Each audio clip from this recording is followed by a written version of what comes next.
बात यह है कि राग ऐसी चीज है जिसको कैसे सोचें। बड़े बड़े कलाकार कहते हैं, बड़े बड़े विद्वानों का ये कथन है कि राग को गाने से पहले, गाने से ज्यादा उस राग को सोचना जरूरी है। राग को गाने से ज्यादा सोचना जरूरी है। जितना ज्यादा सोचोगे उतना ही ज्यादा अच्छा और उस राग को व्याख्यायित कर पाएंगे आप। और राग गाना का मतलब यही है कि जो पर्टिकुलर राग और उसका जो महत्व है उसको दिखाना गायकी के माध्यम से। राग में अगर वादी स्वर ध और संवादी ग है तो आपको वादी संवादी को बार बार लोगों को ये जताना है कि हम जानते हैं कि ये वादी है और ये संवादी है, इसको ऐसे गाया जाता है, इसको ऐसे प्रदर्शित किया जाता है, लोगों को दिखाया जाता है, सुनने वालों को। क्योंकि राग सुनने वाले गुणीजन श्रोता ही होते हैं। जब तुम राग गाते हो तो सामने जो बैठी हुई ऑडियंस होती है वो समझदार लोग ही होते हैं, तभी वो राग सुनने आए हैं। जो राग को जानते ही नहीं होंगे वो क्यों सुनने आएंगे। शास्त्रीय गायन के बहुत सारे प्रोग्राम शहर में होते हैं, वहाँ जाने वालों की जो संख्या है वो लिमिटेड लोगों की। और कुछ लोग तो ऐसे हैं जो वेस्टर्न में ऐसे खोए हुए हैं, वो सिर्फ और सिर्फ वेस्टर्न को ही संगीत मानते हैं। और हम जब शास्त्रीय संगीत के लो नोट्स में जाते हैं, यानी कि खरज में जाते हैं, तो आवाज़ हमारी बहुत भारी भारी निकलती है। तो इस बात को वो लोग गलत कहते हैं वेस्टर्न वाले, क्या आप ये क्या ज़रूरत है नीचे इतना घुसने की। नोट लगाइए बिल्कुल सॉफ्टली, प्यार से फॉल्स नोट लगाइए, ऐसे भी स्वर लगा सकते हो आप, वो ज़्यादा अच्छे लगेंगे। यही वेस्टर्न म्यूजिक वाले, हमारी जो शास्त्रीय संगीत की जो खासियत है कि आपका बेस मजबूत करना, गले में भारी से भारी आवाज़ निकल जाए, तीखी से तीखी आवाज़ निकल जाए, हर तरह के साउंड आपके गले से निकल जाए, ये शास्त्रीय गायन की विशेषता है। तो वो सब करने के लिए हमें राग का चिंतन, फिर उसी विषय पे आ जाते हैं कि राग का चिंतन कैसे करें। कहते तो सब हैं कि राग को सोचें, क्या क्या सोचें। अब मान लीजिए राग बिलावल है, आप लोग अभी बिलावल से ही परिचित हैं, सभी लोग, सब लोग, मैं मान के चलता हूँ कि बिलावल जानते हैं और बिलावल गा भी चुके हैं। आप में से कुछ लोग छोटा ख्याल तक भी पहुँच गए, अलापतान भी कर लिए हैं, है ना। तो राग में क्या होता है कि राग का एक छोटा सा स्वरूप है, उसका एक परिचय है कि वो राग इस तरह से है और उसका असर ये होना चाहिए, सामने वाले पर क्या असर होना चाहिए उस राग का, जो राग की खासियत है। अब राग की क्या क्या खासियत है वो बताता है राग का परिचय। राग का परिचय के नाम से, राग का इंट्रोडक्शन के नाम से कुछ बातें लिखी होती हैं। जैसे बिलावल का है, उसमें एक दोहा दिया गया है। वो दोहा मैंने नहीं लिखा है, वो बहुत पुराने लोगों की लिखी हुई चीज़ें हैं जो हमने संग्रहित की हैं उस किताब में। कुछ बातें जो स्वरांगिनी है, स्वरांगिनी टोटली अगर कहें कि मैंने लिखी, ऐसा नहीं है। जो कुछ चीज़ें हैं जो शाश्वत थीं, जिसमें सत्यता थी, जो प्रचलित नहीं थी, बहुत सी चीज़ें मैंने उसमें ऐसी लिखी हैं जो किताबों में तो हैं लेकिन ध्यान नहीं दिया लोगों ने, उसका परिचय नहीं लिखा, तो हमने वही लिखा है स्वरांगिनी में। कुछ बातें शास्त्रगत हैं तो वो शास्त्रगत ऐसी ही आएंगी। अगर बिलावल का दोहा ये है तो दोहा बनाने वाले हम नहीं, दोहे में एक छोटा सा परिचय उसका समाया हुआ है। मृदु मध्यम तीवर सबहि सुर सोहत जहि माहि, धगवादी संवादी है कहत बिलावल ताहि। जिसमें मध्यम की संगति बहुत मधुर लगे, जब म लगे तो मीठा लगे। जब जब हम इस राग में गाते समय माँ पर आएंगे, गा मा रे सा, गा मा पा गा मा रे सा, कितनी बार माँ, दो तीन बार माँ यूज कर लिया तो अच्छा लगता है। गा मा रे सा जब आता है तो सुनने वालों के कानों को प्रिय होता है, ये कर्ण प्रिय, ये एक संगति बनती है। तो मध्यम की जो संगति है, माँ जिन जिन स्वरों के साथ आएगा, माँ जब जब प्रयोग होगा तो आगे पीछे के 2-4 सुर उसमें मिक्स होकर के आएगा तो वो अच्छा लगेगा। कहने का तात्पर्य है मृदु मध्यम है। और तीव्र सबहि, तीव्र शब्द का मतलब वैसे तो होता है तीव्र स्वर जो तीखा है, लेकिन एक भाषा में शुद्ध स्वरों को भी तीव्र कहा है किताबों में, शास्त्रों में। ये पुराने लोगों का लेखन है, वो उनको तीव्र ही कहते थे। शुद्ध स्वरों को पहले तीव्र स्वर ही कहा जाता था। तीव्र मतलब ये शुद्ध हैं, ये खड़े हैं, ये सीधे सीधे जाते हैं तो तीव्र की तरह हैं, कोमल नहीं है। कोमल और तीव्र, या यूं कहें उस समय केवल कोमल और तीव्र का ही विकास हुआ था, तीव्र मध्यम कोई जानता ही नहीं था, तब ये दोहा लिखा गया। ये चिंतन करने वाली बातें हैं कि अगर किताबें ये कहती हैं कि शुद्ध स्वर मतलब तीव्र स्वर, तो इसका मतलब ये हुआ कि उससे पहले, ये बात कहने से पहले जिस भी विद्वान ने यह बात कही होगी, शुद्ध स्वरों को तीव्र कहा होगा, उस समय तक संगीत का विकास केवल कोमल और शुद्ध स्वरों में था। तीव्र स्वर कोई जानता ही नहीं था कि तीव्र स्वर भी हो सकता है। फिर जब ढूंढा गया तो कहीं जगह नहीं मिली तीव्र के लिए, एक ही जगह मिली, सिर्फ माँ के बाद, और किसी स्वर के बाद जगह ही नहीं बचती है।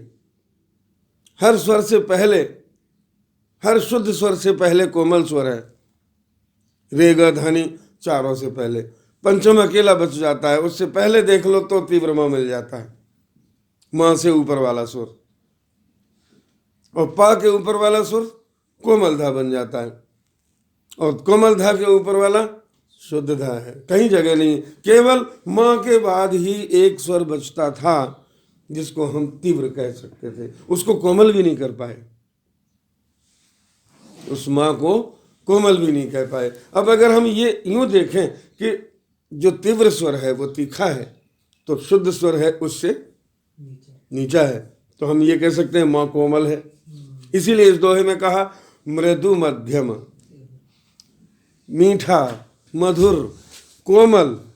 एक अर्थ इसका यहाँ कोमल बनता है, कोमल माँ है, माँ बहुत सॉफ्ट है, मृदु है, कोमल है, तीखा वाला माँ नहीं है। माँ दो ही होते हैं, एक तीखा वाला, एक कम तीखा। तो कम तीखा मतलब वो उससे थोड़ा डाउन है। तो मध्यम मीठा लगता है, इसमें मधुर लगता है, मृदु मध्यम और तीव्र समय सभी स्वर इसमें शुद्ध लगते हैं, साफ सुथरे लगते हैं, तीखी आवाज वाले होते हैं। मतलब हमारे साउंड जो है दमदार आना चाहिए। तीव्र का मतलब हम ये ले लें कि सभी स्वर तीव्र हैं, इसका मतलब गायकी में तीव्रता दिखानी है, दमदार तरीके से इन स्वरों को लगाना है। इस राग को गाने से पहले आपके स्वर बहुत बढ़िया से खुले हुए होने चाहिए। सुर सोहत जेहि माहि, जिसके अंदर ऐसे स्वर शोभायमान हो रहे होते हैं। कैसे कैसे? जिसका मध्यम मधुर हो और बाकी के सारे स्वर शुद्ध तरीके से लगते हो और तीव्रता से लगते हो, तीव्र गति से लगते हो, स्पीड में आरोह में जाते हैं, सारे गा मा पा धा नि सा, फिर वहां से धीरे धीरे उतरना शुरू होते हैं, गैप।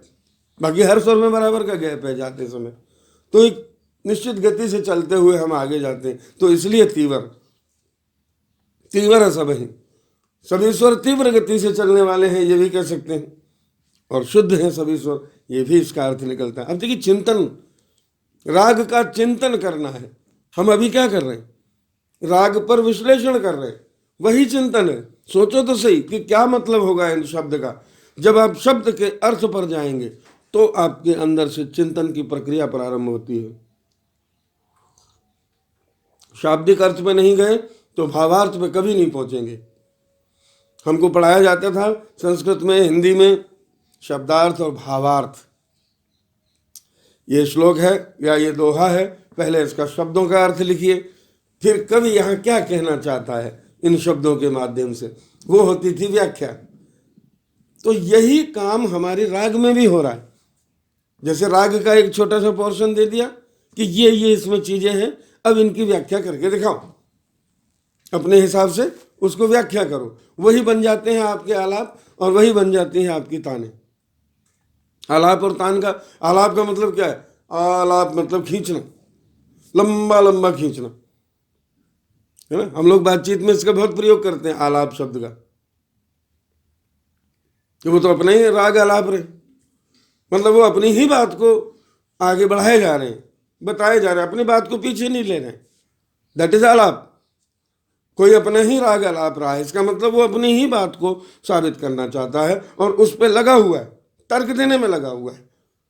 इसी तरह से हम जब राग का आलाप करते हैं तो हम राग का तार्किक विश्लेषण कर रहे होते हैं। हमें यह बताना होता है कि हाँ यही है, दिस इज राइट, हम जो कर रहे हैं वो सही है, ये बिलावल है, ये बिलावल है, तो इसका यही स्वरूप है जो हम बता रहे हैं। अपना ही राग आलापना, यही व्याख्या है। आगे से आगे व्याख्या करते रहना जब तक सामने वाले मान ना जाए कि हाँ भाई बिलावली है। और जब सामने वाले मान जाएंगे तो आपको क्या पता चलेगा? कैसे? वो तालियां बजा उठेंगे। तो आपको लग जाना चाहिए कि हमने जो कहा इनको एक्सेप्ट है, हमने जो राग की व्याख्या की वो ये है। अब राग की व्याख्या में क्या क्या आता है? मृदु मध्यम तीव्र सवही सुर सोहत जही माही। ऐसा राग जिसके अंदर मधुर तरीके से मध्यम का प्रयोग हो और सारे स्वर एक गति से लगते हुए चले जाएं, शुद्ध स्वर हो गए वो, ऐसी राग को। और ऐसी राग में ध ग वादी संवादी है, ध और ग वादी संवादी स्वर है, यानी कि ध वादी है और ग संवादी है। और वादी स्वर का मतलब होता है जिस स्वर का प्रयोग राग में सबसे अधिक हो, और संवादी स्वर का प्रयोग होता है कि दूसरों से सबसे ज्यादा लेकिन वादी से थोड़ा कम, वो हो गया संवादी। और ज्यादातर संवादी स्वर पर सम आने के चांस रहते हैं कंपोजिशन के। वादी स्वर पर भी कंपोजिशन का सम आता है, ज्यादातर ऐसा हो सकता है। और ये जरूरी भी नहीं कि ऐसा ही हो, मतलब ये किया जा सकता है कि कंपोजर को क्या ध्यान रखना चाहिए कि जहां वादी संवादी है वहीं पे धमाका करो, कंपोजिशन इस तरह की करो कि जहां वादी पे है सम लाओ या फिर संवादी पे सम लाओ। या न्यास के स्वर होते हैं कि कहाँ कहाँ टिकाव ज़्यादा है। इसके अलावा भी वादी और संवादी के अलावा न्यास के स्वर भी होते हैं कि जहाँ हमें विश्रांति मिलेगी, जैसे षडज है, बिना कहे अपने आप में वहाँ न्यास है, क्योंकि शुरुआत भी वहीं से होती है। सा पा और सा, ये तीन स्वर तो न्यास के हैं ही ज़्यादातर रागों में। जिसमें पंचम वर्जित है उसका तो नहीं कह सकते, लेकिन ये दो तीन, गंधार अक्सर टिकाव वाला है, न्यास वाला स्वर है ना। दैवत पर बहुत कम न्यास आता है, बहुत कम रागों में। पंचम पे न्यास खूब है, ज़्यादा से ज़्यादा रागों में प पे टिका जाता है। घूम घूम के जो कंपोजिशन आती है वो उन्हीं स्वरों पे वजन दिखाती है। ऐसी राग को बिलावल कहा जाता है। जो ये अर्थ बताए अभी तक इस दोहे का, अब ये राग बिलावल है, और बिलावल राग का मतलब ये बिलावल थाट है, जो शुद्ध स्वरों का थाट है। तो बिलावल थाट से निकली हुई राग का नाम ही बिलावल है। इसके अलग प्रकार भी बनेंगे आगे, अलैया बिलावल, देवगिरी बिलावल, कई प्रकार की बिलावल है। सब ने अपने अपने अनुसार बिलावल को गाया। उसका मुख्य कारण ये था, शुद्ध बिलावल गाने वालों की बहुत कम संख्या है, क्योंकि ये राग बिल्कुल खड़ा खड़ा बनता है, सीधा सीधा राग जाता है। सारे स्वर शुद्ध हैं, उनमें कभी कभी थोड़ी सी मधुरता की कमी आ जाती है।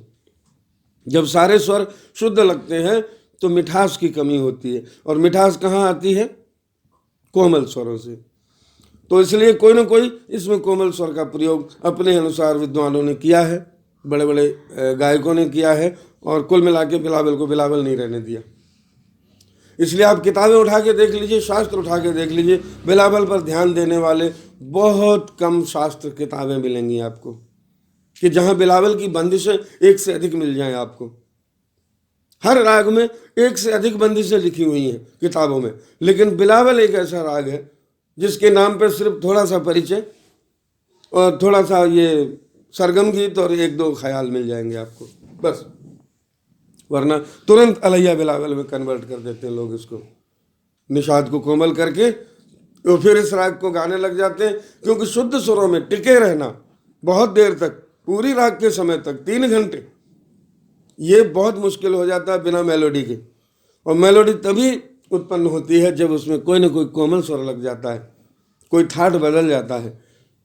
तो इसको खमास ठाट में गाने वाले बहुत लोग हैं, जिसका नाम अलैया बिलावल कर दिया। हालांकि ठाट उसका बिलावल ही कहा जाता है, पर निषाद कोमल करके आप अगर अलैया बिलावल गाते हो तो उसका नाम अलैया बिलावल हो गया। अलैया का मतलब एक आल्हा नाम की गायकी है जो उत्तर प्रदेश, बिहार, मध्य प्रदेश, झांसी, इन इलाकों में गाई जाती है, लोक गायकी है।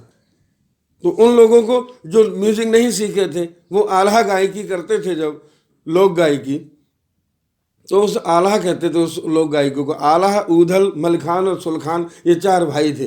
इनकी एक पूरी स्टोरी है, पूरी कहानी उसमें सुनाई जाती है कि इन्होंने कैसे कैसे तलवार चलाई और कैसे कैसे युद्ध किया। यानी वीर रस की गायकी, मतलब अलैया बिलावल, जिसमें एक स्वर केवल कोमल लगा देते हैं वो, और बाकी सारे स्वर शुद्ध हैं। तो शुद्ध स्वरों की एक खासियत यह भी है कि वीर रस उत्पन्न करता है, क्योंकि सारे स्वर शुद्ध हैं, तीव्रता के साथ गाए जा रहे हैं, दम से गाए जा रहे हैं। जब हम दम से कोई गायकी करते हैं, पूरे फोर्स के साथ गायकी करते हैं, तो वो वीर रस की गायकी होती है। वीर रस उत्पन्न हो आपकी आवाज से, आपके साउंड से ये दिखना चाहिए कि आप वीर रस में बोल रहे हैं, तो अलैया बिलावल हो जाता है वो। आला गायकी इसमें जब होने लगी, आला गायकी ऑलरेडी शुद्ध स्वरों में ही हो रही थी, लेकिन जब उनसे अवरोह किया है उन्होंने, तो अवरोह में ऑटोमेटिक निषाद कोमल लगने लग गया। गा तो वो तो यही समझते थे कि शुद्ध स्वर ही हैं अपने को, यही सारे गामा पता नहीं सा, इसी में जो कुछ गाना है जो गाना। पुराने लोग दूसरे स्वर जानते ही नहीं थे कि कोमल और तीव्र भी होता है। लेकिन गलती से उतरते समय निषाद उनसे कोमल लग गया। तो वो लोग जो बिना पढ़े लिखे थे, उनके समाज से निकल के आया अलैया बिलावल। आला गाने वाले, आला उदल के किस्से सुनाने वाले, गायकी के माध्यम से लोक गायकों ने इसको बिलावल का नाम बदल के अलैया बिलावल नाम रखा दिया गया। क्योंकि हम तो आला गाते हैं और बिलावल गाते हैं, इसलिए अलैया बिलावल। अब उसमें निषाद कोमल लग जाता है तो हम क्या करें? शुद्ध भी और दोनों लगते हैं ना, फिर तो दोनों ही लगे ना। आरोह में तो सीधे स्वर ले जाते हैं, उनको पता है सारे गामा पता नहीं सा, लेकिन गाते समय जब अवरोह में आए तो नहीं भूल गए, शुद्ध की बजाय कोमल नहीं लग गया। कोमल नहीं लग गया, संगति अच्छी लगने लगी, तो वो फिर उस पर विश्लेषण होने लगा। विद्वानों ने अपने मत प्रस्तुत कर दिए कि हाँ ये अलैया बिलावल कह सकते हैं इसको, ये एक राग नहीं बनती है, ये बिलावल का दूसरा नाम होगा। ये सबसे ज्यादा प्रचार में आई, बहुत ज्यादा प्रचार में अलैया बिलावल है। बिलावल के नाम पे किताबें उठा के देखिए, तुरंत अलैया बिलावल में घुस जाते हैं। नाम लिखा होगा चैप्टर का कि राग बिलावल, शुरुआत नीचे थोड़ी सी बताई होगी कि बिलावल ये है, लेकिन ये प्रचलन में नहीं है, क्योंकि प्रचलन में है अलैया बिलावल। तो दूसरा ख्याल इसका, आप अलैया बिलावल का लो, वही गाओ। बिलावल के नाम पे अब अलैया बिलावल का गायन होता है, बिलावल शुद्ध कोई गाता ही नहीं। तो ऐसे में हमने ये तय किया कि बिलावल को पूरा महत्व देंगे, शुद्धता के साथ। पहले आपके अंदर शुद्ध स्वरों का विकास हो, कोमल स्वर, फिर हम दूसरा थाट दे रहे हैं ना भैरवी। पहला थाट हमने बिलावल इसलिए दिया कि इस पर पूरा मंथन करो, पूरा विचार करो, पूरा समझो कि शुद्ध स्वर क्या है और उनकी क्या खासियत होती है। जैसे मैंने कहा कि शुद्ध स्वरों की गायकी तीव्र होती है, यानी कि आपकी तीखी गायकी होगी, उसमें रस की थोड़ी कमी हो सकती है, वीर रस इसमें आ सकता है, रौद्र रस आ सकता है। अब शुद्ध कहाँ पे थे कि इस राग के बिलावल थाट से इसका जन्म हुआ, बिलावल राग है। और इसका गाने बजाने का समय सुबह का है, दिन की शुरुआत का है। इन बातों से बहुत सारी बातें क्लियर होती हैं। सबसे पहले हमने कहा कि शुद्ध स्वरों से क्या फायदा है, तो वीर रस की उत्पत्ति होती है। हृदय, मन, मस्तिष्क शुद्ध होता है, आपकी बॉडी का रक्त शुद्ध होता है। जब हम शुद्ध स्वरों की गायकी करते हैं तो केवल शुद्ध स्वर पे जाइए, शुद्ध शब्द पे जाइए कि शुद्ध से क्या क्या है हमारी लाइफ में, क्या क्या चीज़ें प्योर हम चाहते हैं। उन सब बातों को प्योर करने का काम बिलावल राग का है। सबसे पहले आपका दिमाग शुद्ध करती है, आपके जो बुरे विचार हैं वो धीरे धीरे खत्म होते हैं अगर आप बिलावल में ज़्यादा रहते हो तो। सर्वप्रथम संगीत को जानने के लिए निर्मल मन होना चाहिए, तो निर्मल मन को बनाने वाला राग है बिलावल। इसलिए हम कहते हैं कि राग बिलावल प्रथम राग होना चाहिए, कि जब तक आप राग बिलावल नहीं गाओगे आपके दिमाग में शुद्धता नहीं आएगी। और शुद्धता राग आपके मन, मस्तिष्क और शरीर और आपके इर्द गिर्द के वातावरण को भी प्रभावित करती है। शास्त्रों में इस बात के प्रमाण हैं, और तानसेन जैसे लोगों ने ये सब सिद्ध करके दिखा भी दिया कि राग का क्या महत्व है। राग राग न होकर के आपके सब तरफ वातावरण को प्रभावित करता है, यहाँ तक कि मौसम तक को राग बदल सकता है अगर उसमें तासीर है तो। तो शुद्धता आती है, मन प्रसन्न होता है जब आप शुद्ध होते हैं, पवित्र भाव होते हैं, आपके फेस पर दिव्यता का आगमन होता है, आपकी मुस्कान दिव्य मुस्कान बन जाती है, कुटिलता नहीं रहती है उसमें। जब आप मुस्कुराते हैं तो आम आदमी का मुस्कुराना अलग होता है और एक भगवान कृष्ण का मुस्कुराना, उसकी बात ही अलग होगी। तो इस राग में मुस्कुराहट आपके फेस पे हो शुद्ध वाली, इसलिए कृष्ण से उसका सीधा संबंध किया गया। जब इसके ख्याल गाए जाते हैं तो ख्यालों में भगवान कृष्ण के खूब नाम आते हैं। ईश्वर की भक्ति इसमें शुद्ध मन से ही होती है। जब आपका मन शुद्ध हो जाता है तो प्रार्थना के भाव जागते हैं, पूजा के भाव जागते हैं। जब आप शुद्ध हो जाते हैं तो अपने आप को फिर ईश्वर को या तस्वीर को छूने में घबराते नहीं, या भगवान का नाम लेने में आप डरते नहीं। लेकिन आप बिना नहाए हनुमान चालीसा कभी नहीं पढ़ते, क्योंकि उस समय आपको लगता है कि हम अशुद्ध हैं। नहा के आप अपने आप को कह देते हैं अब हम शुद्ध हो गए, अब हम राम का नाम ले सकते हैं। ये एक भाव बना हुआ है, ऑलरेडी मार्केट में चल रहा है ये हम लोगों के समाज में, सामाजिक रूपी बाजार में ये सब बातें ऑटोमेटिक चल रही कि बिना शुद्धता के भक्ति नहीं होगी। तो राग बिलावल जब आप गा लेते हैं तो आप पूरी तरह से हृदय से, मन से, तन से और अपने इर्द गिर्द के वातावरण से पूरी तरह से शुद्ध, प्रखर और विशुद्ध कहते हैं उसको। जिस तरह से सोने की क्वालिटी होती है, एक सोना 100% प्योर होता है और एक में थोड़ा सा कैरेट कम होती है, तो आप पूर्ण रूप से विशुद्ध सोना बन जाते हैं जब राग बिलावल को आप हृदय में धारण कर लेते हैं। जब राग बिलावल को आप मस्तिष्क में बिठा लेते हैं और उसका आनंद लेना, उसका परम आनंद लेना शुरू कर देते हैं, तो आप पूरी तरह से विशुद्ध सोना बन जाते हैं। और विशुद्धता आने के बाद ही संगीत में अगला कदम आपको रखना है, उसका आनंद ही कुछ और होगा। इसलिए राग बिलावल को प्रथम रखा गया। तो शुद्ध स्वर है, शुद्ध स्वरों से क्या क्या फायदे होते हैं और भी सोच सकते हो आप, जो मैंने अभी फायदे गिनाए कि शुद्ध स्वरों से हमारे जीवन पर क्या क्या असर आता है। ऐसे ही आप हर जगह ढूंढो छोटी छोटी बातें कि शुद्ध का क्या मतलब है, शुद्ध से क्या होगा, शुद्ध हो जाने के बाद क्या होता है, शुद्ध चीज क्या है। शाब्दिक अर्थ पे जाइए, राग का चिंतन शुरू हो जाएगा। हम बार बार कहते हैं कि राग का चिंतन करो, सोचो उसको कि इससे क्या क्या फायदे हैं। कोई भी दवाई खाने से पहले उसको 10 बार देखो, उसका नाम पढ़ो कि क्या क्या है इसमें। तो राग बिलावल रूपी गोली अगर आप खाने जा रहे हैं तो उसके रैपर पे क्या लिखा है, कौन सी कंपनी ने बनाई, कहाँ से आई, इसमें क्या क्या कंपोनेंट्स हैं, तब उसको खाओगे तो आपको लगेगा अच्छा इसमें तो लोहा भी था, मुझे लोहा भी मिल रहा है, आयरन उसमें लिखा हुआ था, थोड़ा सा है, वेरी लिटिल mg, कुछ तो है उसमें अलग अलग। आपने देखा अरे इसमें तो प्रोटीन भी है, ये विटामिन से भरी हुई टैबलेट है, तो इसको खाएंगे तो हमारी बॉडी में विटामिन पैदा होंगे। तो आपके दिमाग में ये रहेगा कि हम गोली खा रहे हैं, विटामिन बढ़ रहे हैं। इसी तरह से राग को धारण करने से पहले, राग को सीखने से पहले, राग को व्याख्या करने से पहले, उसमें डूबने से पहले, राग को सीखा नहीं जाता है, राग में डूबा जाता है। प्रेम है, राग शब्द का मतलब है प्रेम, प्रेम में डूबना होता है। प्रेम सीखने की कला नहीं है कि कोई टीचर आपको सिखाए प्रेम मोहब्बतें की तरह, वो भी सिखा नहीं रहे थे शाहरुख खान वहाँ पे।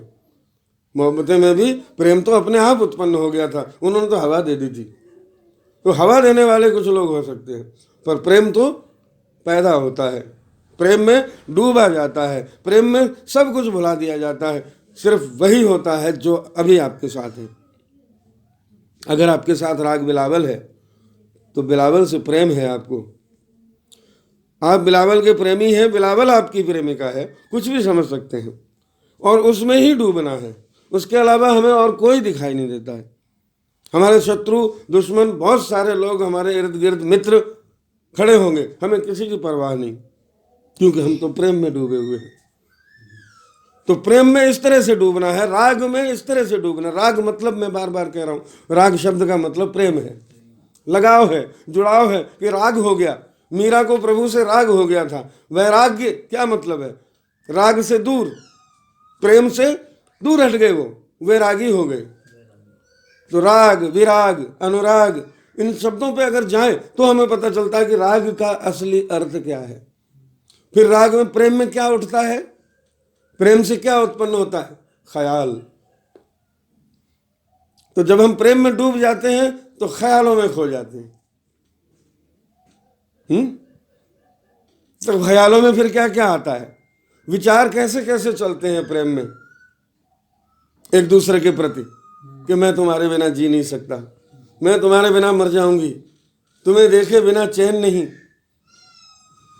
सांसें रुक रही हैं, हम परेशान हो रहे हैं, तुम्हारे बिना नहीं रह पा रहे हैं। ये हो जाता है राग में। जब प्रेम होता है तो ऐसे विचार उठते हैं, और उसी के को व्याख्या करने के लिए हम आपस में बैठे बैठे, जो प्रेमी जोड़ा होता है वो आपस में बैठ के क्या बातें करते हैं, सिर्फ इसी प्रकार की बातें होती हैं। वो एक दूसरे को ये प्रदर्शन करना चाहते हैं कि तुमसे कहीं ज़्यादा हम तुम्हें प्यार करते हैं,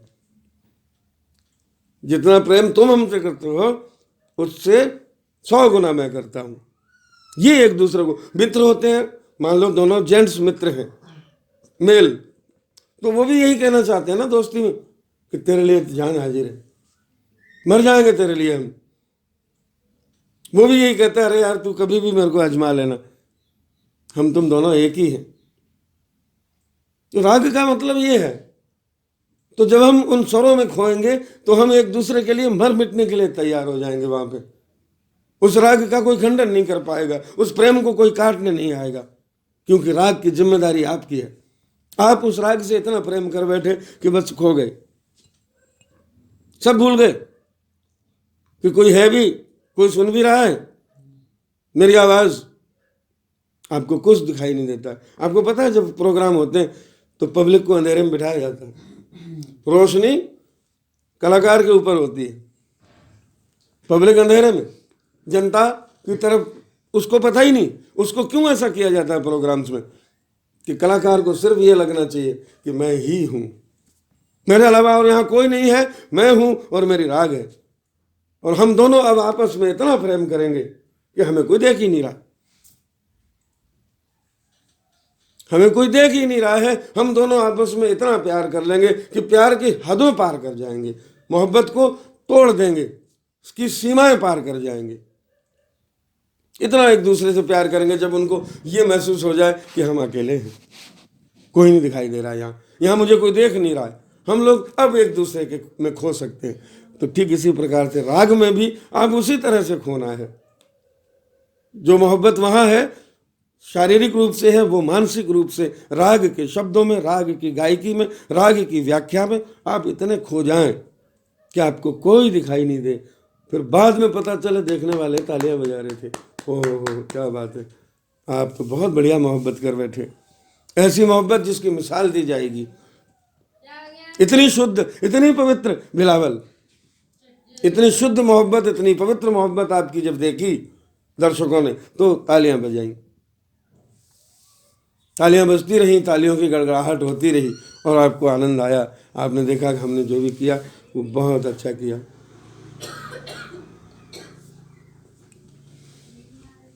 अब आते हैं और आगे राग में, शुद्ध स्वरों से प्रेम, भक्ति।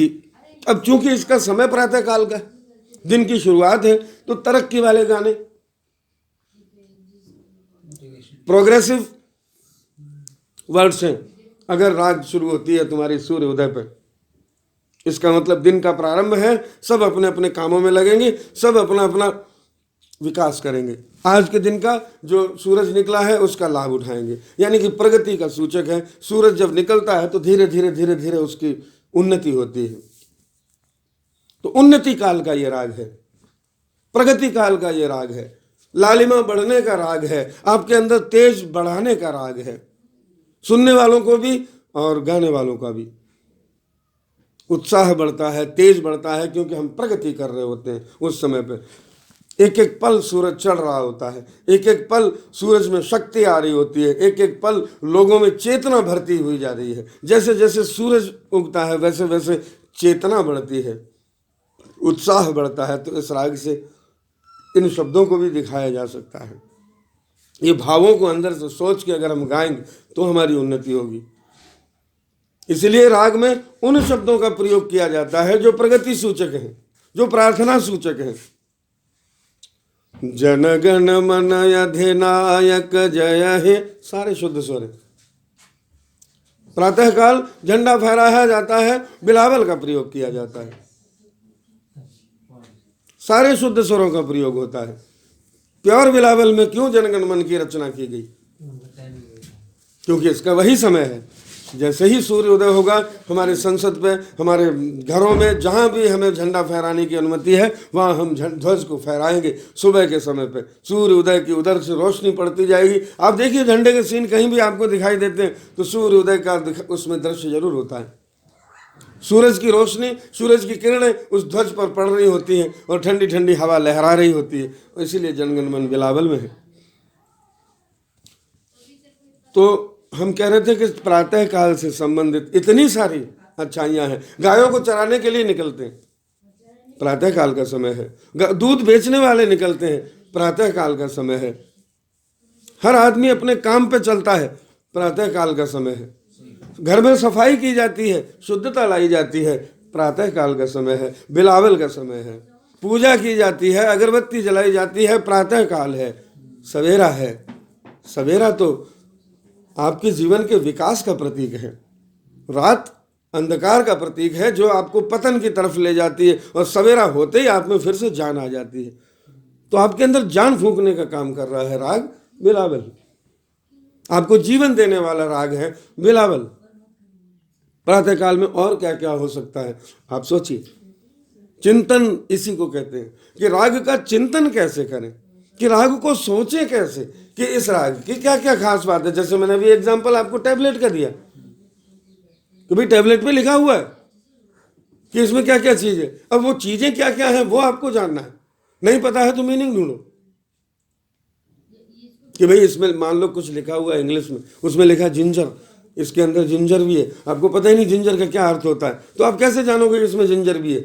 नाम तो पता चल गया कि इसमें जिंजर है, लेकिन उस जिंजर का अर्थ पहले जानना होगा कि वो अदरक होती है और वो इसमें पड़ी हुई है। तो तुम्हें अदरक का स्वाद आएगा, तब तुम अदरक को महसूस कर पाओगे कि इस चाय के अंदर अदरक भी है, या उस टैबलेट के अंदर अदरक भी शामिल थी, उस टॉफ़ी के अंदर या किसी चॉकलेट के अंदर जो चूसने वाली गोलियां होती हैं वो अदरक वाली भी आती हैं। उसमें लिखा है, पढ़ लिया, जान के फिर लिया, उसके बाद आपको उसका आनंद आया।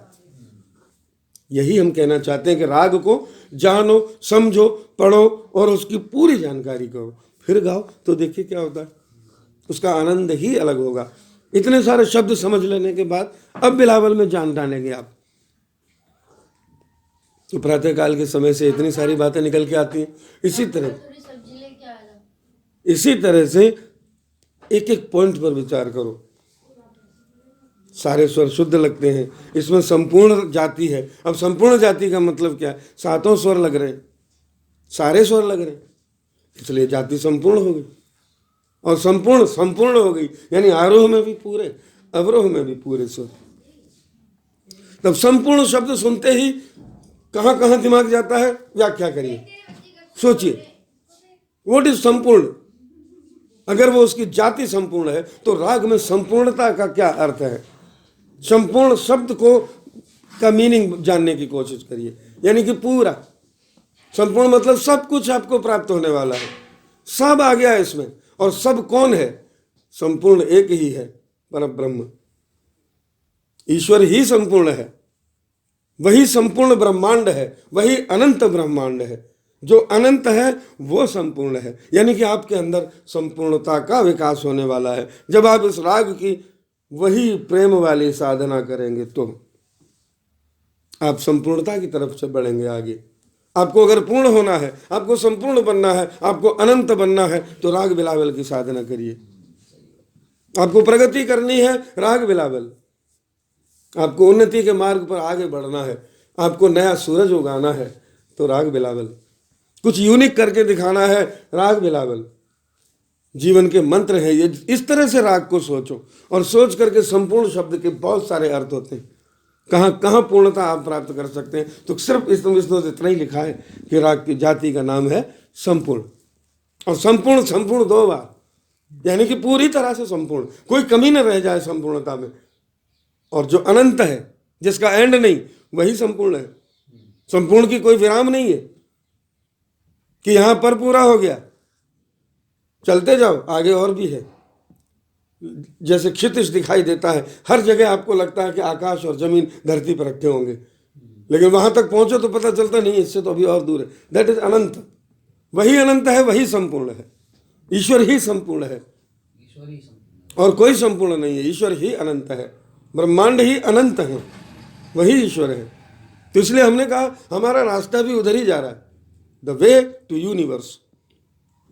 SPW, the way to universe. संगीत प्रवाह वर्ण कहाँ जा रहा है? अनंत के रास्ते पे जा रहा है, जिसका कहीं विराम नहीं है। तब आप संपूर्ण बनेंगे। अगर आपने जहां भी फुल स्टॉप लगा दिया, उसके आगे रास्ता बंद है आपके लिए। लाइफ के कोई भी काम हो, आपने सोच लिया यहां पे आके खत्म, इससे ज्यादा मुझे नहीं करना, मुझे तो कलेक्टर बनना था जो बन गया। अब आप आगे का कोई पद नहीं सोचेंगे। आपको लगता है कि मैं कलेक्टर बन के ही पूरा जीवन निकाल दूंगा, यहीं से रिटायरमेंट, यहीं से पेंशन, सब कुछ प्राप्त हो रहा है। क्या करना आगे बढ़ के कलेक्टर से ऊपर? ये विराम ही आपके सांसारिकता का कारण है कि आप सांसारिक हैं, आप सांसारिक जीव हैं, इस संसार में खोए हुए हैं। ये विराम इस बात का प्रतीक है।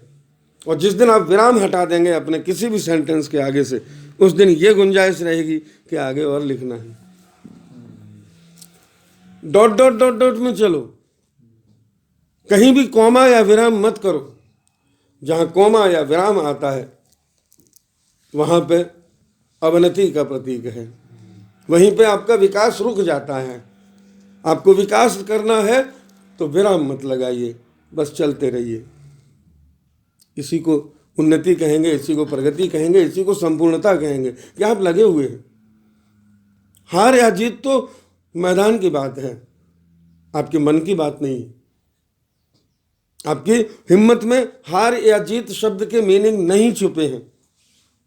आप सोचते हैं कि मैं हार जाऊंगा, आप सोचते हैं कि मैं जीत जाऊंगा, ये फैसला करने वाले आप कौन होते हैं? ये तो वक्त ही बताएगा कि आप हारेंगे या जीतेंगे। ये जब मैदान में पहुंचेंगे तो पता चलेगा कि हम जीते हैं या हारे हैं। पहले ही आप हार गए घर में ही बैठ के कि हमें तो हारना ही है, इससे ज़्यादा अपने को करना नहीं। जाइए नाम मात्र के लिए पार्टिसिपेट कर लेते हैं तो फिर हारना ही है। और अगर आप जीतने के उद्देश्य से निकले हैं तो आखिरी दम तक जीत ही जीत है। फिर चाहे कितने ही रोड़े रास्ते में आ जाए, चाहे कितनी ही आपकी रुकावटें मार्ग में आ जाएं, आपको जीतना ही है फिर, क्योंकि आप चल पड़े हैं। कछुआ ही जीता था, खरगोश नहीं। संक्षेप में इस कहानी को आप सबको पता है, और इसी नाम से पूरा जीवन चरित्र लिख दिया गया कि कछुआ ही जीतता है। चाहे धीरे ही चलता हो लेकिन लगातार चलता है वो, कछुआ ही जीतेगा। स्लो चाल, slow going but regular going, continuously going is the winning. वहीं जाके आपको जीत होती है जब आप लगातार चलते हैं। लगातार किसी एक कार्य को करने वाला 100% सफल होता है। तो ये राग हमें लगातार की तरफ ले जा रही है, बिलावल संपूर्णता की तरफ ले जा रही है। इसके आरोह के स्वर देखिए कितनी तरीके से चल रहे होते हैं, यानी कि हमारा जो चढ़ाव है वो बराबर तरीके से हम चल रहे हैं, स्पीड में, एक जैसी लय में हमको चढ़ना है। और एक जैसी लय में चलने वाला, यानी कछुआ की चाल को चलने वाला राग बिलावल है। सोचो चिंतन करो। मैं बार बार कहता हूं कि राग को सोचो कि क्या क्या इसमें हो सकता है। मैं ये बातें जो आज सोच के अभी बता रहा हूं, ऐसा नहीं कि मैंने बहुत पहले से सोच रखी हूं, मैं तो जस्ट अभी आपके शब्दों के मीनिंग्स पे जा रहा हूं और उसकी व्याख्या कर रहा हूं। ये पहली बार अभी और इसी वक्त चिंतन हो रहा है कि राग को कैसे सोचा जाए। बस इस पॉइंट को लेकर के हम आपको बात कर रहे हैं कि राग कैसे सोची जाए। ऐसे सोची जाती है जब हम बार बार कहते हैं कि राग का चिंतन करो, राग का मनन करो, उसके विचारों में खो जाओ। अरे यार, संपूर्ण शब्द लिखा है इसमें, तो इसका क्या मतलब होता होगा? नहीं पता है तो ढूंढो, उसकी व्याख्या ढूंढो, उसके बारे में बहुत सारे सेंटेंसेस मिल जाएंगे। उन सब का संबंध बिलावल से घुसाओ, बिलावल में लाके उसको समाहित करो। हमारे जीवन में संपूर्णता से लेके क्या क्या है, आरोह, चढ़ना, उतरना, और फिर किसी कार्य को पकड़ना, यही राग का संदेश है। ये प्रत्येक राग का संदेश है कि आपके जीवन में चढ़ाव भी आएंगे, उतार भी आएंगे, लेकिन लक्ष्य को पकड़ के रखना। आप चढ़ेंगे भी, आप उतरेंगे भी। चढ़ने की वजह से घबरा न जाए, उतरने की वजह से ज्यादा खुश न हो जाए, तो जाके आपको लक्ष्य प्राप्त होगा। आपको मालूम होना चाहिए कि हमको चढ़ना भी है, हमको उतरना भी है। जीवन में सुख भी आएगा, दुख भी आएगा, अलग अलग तरह की परिस्थितियों का सामना पड़ेगा। बहुत तरह के स्टेशन रास्ते में आएंगे, पर गाड़ी कहीं खड़ी नहीं रह जाएगी। गाड़ी तो लक्ष्य तक जानी ही है। बीच में गुंडे बदमाश भी रोकेंगे गाड़ी को, लूटने वाले भी मिलेंगे, लेकिन गाड़ी नहीं रुकेगी। गाड़ी तो तब भी जाएगी। गाड़ी को तो उसी जगह पहुंचाना है, चाहे उसमें से एक डिब्बा कट भी जाए, तब भी गाड़ी लक्ष्य तक जाएगी। चाहे कितना ही बड़ा एक्सीडेंट हो जाए, कुछ भी हो जाए, गाड़ी को कोई भी पहुंचाए, उसको वहीं पहुंचाया जाएगा जहां वो जा रही थी, या जहां से आ रही थी, या किसी वर्कशॉप में ले जाया जाएगा। कोई ना कोई आएगा, आपको चलना है बस। रास्ते में बहुत हम सफर मिलेंगे। चलना तो शुरू करो, हम सफर की कमी नहीं है। क्यों किसी एक हम सफर के पीछे अटकते रह गए? रास्ते में आगे चलते रहो, बहुत से साथी मिल जाएंगे। अगर एक पे अटक गए तो बात कहानी वहीं खत्म हो जाएगी। तो ये राग बहुत सारे संदेश देती है। ऐसे हम रागों के परिचय हम जाने और उनके संदेशों को समझें कि इसमें क्या खास बात है, उसका जीवन से क्या संबंध है। क्योंकि राग जीवन है, राग प्रेम है, राग आनंद है, राग परमानंद है, राग ईश्वर है, राग ब्रह्म है, राग ब्रह्मांड है। राग की कोई परिभाषा छोटी मोटी नहीं है। सिर्फ इतनी सी किताबें कहती हैं कि राग की परिभाषा क्या है, कि जब हम किन्हीं स्वरों को या स्वर संगतियों को निश्चित ताल में और लय में बांधकर कुछ शब्दों का प्रयोग करते हुए प्रस्तुत करते हैं, तो उसे राग कहते हैं। और राग में मधुरता का होना आवश्यक होता है, ये भी लिखा है। इसकी आवाज़, इसका साउंड, इसकी गायकी हमारे कानों को अच्छी लगती है। इसके अलावा और एक भी शब्द किसी किताब में नहीं लिखा है कि राग शब्द का क्या अर्थ है।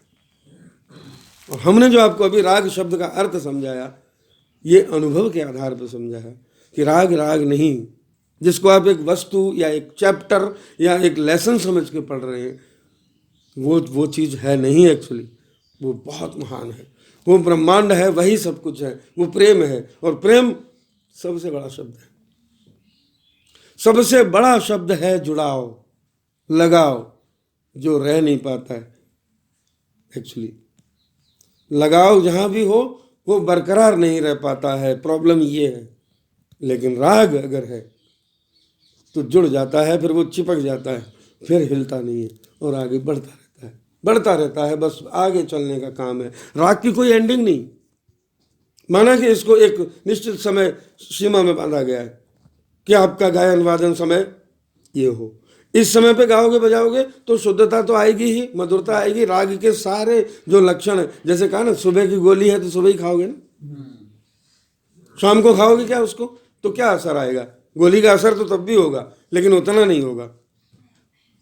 टैबलेट में जो कंपोनेंट्स मिलाए गए हैं, कंटेंट्स उसमें हैं, वो शाम को खाने से भी आपको प्राप्त हो जाएंगे। लेकिन डॉक्टर साहब ने कहा कि सुबह में खाना, तो आप सुबह में खाओगे तो उसका डबल असर होगा। तो राग का जो समय है, उस समय के अनुसार अगर उस राग का अध्ययन करते हैं, अभ्यास करते हैं, उसका मनन करते हैं, चिंतन करते हैं उसी समय में, तो आनंद आता है। अभी जब मैं इसी समय पे बात कर रहा हूँ, राग बिलावल का जो परिचय मैं आप लोगों को दे रहा हूँ वो अभी और इसी वक्त, क्योंकि राग का यही समय है, इसलिए उससे रिलेटेड इतने सारे शब्द आपके सामने निकल गए। वरना अगर मैं यही बात दोपहर के बाद करता, शायद इतनी बातें मैं नहीं कह पाता जितनी बातें अभी मैंने राग के विषय में आपको बताई। इसी प्रकार का चिंतन राग के उसी समय पे बैठ के करो, ऑटोमेटिक दिमाग में वही शब्द आएंगे जो राग की डिमांड है। हम राग का नाम ले रहे हैं यहाँ पे, इतना ही काफी है। इसी से आनंद आ रहा है आपको, बिलावल की चर्चा कर रहे हैं, यही एक आनंद का विषय बन चुका है। इसमें बोलने में मुझे भी आनंद आ रहा है और सुनने में आपको भी आ रहा होगा, लेकिन तभी जब आप सुबह 7 बजे के आसपास इसको सुनेंगे। मेरे इन वाक्यों को, इन बातों को जब सुबह सूर्य उदय के बाद सुनना शुरू करेंगे, यानी कि राग के समय पर सुनना या समझना शुरू करेंगे, तो आपको लगेगा कि सच्चाई है, बहुत सत्यता है। जो मैंने कहा उसका कोई काट नहीं है, कोई इसका विरोध नहीं कर सकता है कि आपने इस समय जो कुछ भी बातें कही वो कहीं ना कहीं गलत तो हैं, ऐसा कोई नहीं कह सकता। सबको यही लगेगा कि यही सच है, क्योंकि ये राग ने खुद हमारे अंदर से बोला है। ये मैं नहीं बोल रहा हूं, ये राग का समय बोल रहा है। तो यही ऐसे ही कुछ चमत्कार आपकी गायकी में होंगे जब आप इसी समय पे इस राग को गाएंगे और चिंतन करके गाएंगे, सोच के गाएंगे, समझेंगे, राग का पूरा निचोड़ निकालेंगे। एक राग सीख लेना मतलब पूरा जीवन सुधार लेना। केवल राग बिलावल सीख लेना मतलब प्रगति के पथ पर चल पड़ना। केवल एक ही राग से आपका अगला कदम प्रारंभ होता है, पहला राग बिलावल, और इसी को शुद्धता के साथ अगर आप कर लेते हैं तो संपूर्ण संगीत की यात्रा आपकी शुद्ध रूप से ही होने वाली है। जय हो।